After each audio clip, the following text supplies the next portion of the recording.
Hello everyone. तर मी आज तुम्हाला घेऊन जाणार आहे एका अशा ठिकाणी जे आहे एकदम निसर्गरम्य वातावरणामध्ये. चला तर मग जाऊयात.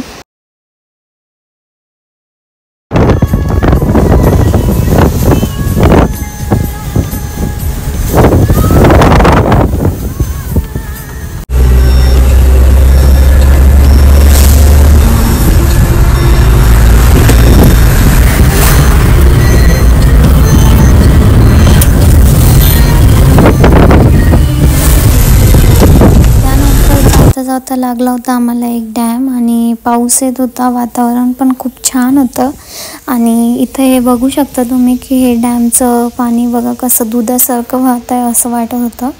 खूप छान असं मस्त वातावरण तयार झालेलं होतं. सो त्यानंतर परत आम्ही निघालो आहे जायला.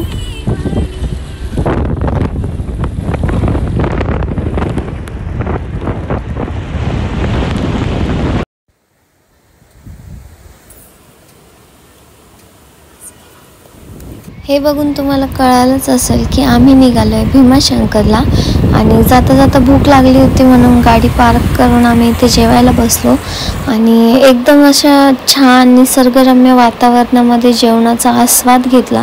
खूप अमेझिंग एक्सपिरियन्स होता मित्रांनो. त्यानंतर आम्ही परत निघालो आहे जायला. श्रावण असल्यामुळे गर्दी ही होतीच आणि आम्ही गेलो तेव्हा पार्किंगपासूनच आम्हाला गर्दी लागली. त्यानंतर गाडी पार्क केली आणि आम्ही पायी निघालो आहे मंदिराकडे जायला. चला तर मग. हे बघा किती छान वातावरण आहे आणि खूप छान असा एक्सपिरियन्स आला.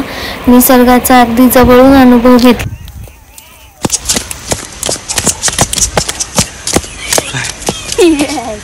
चल चल चल.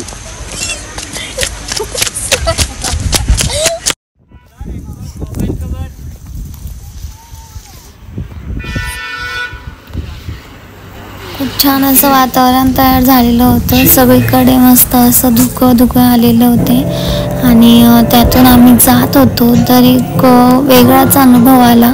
खूप मस्त वाटत होतं.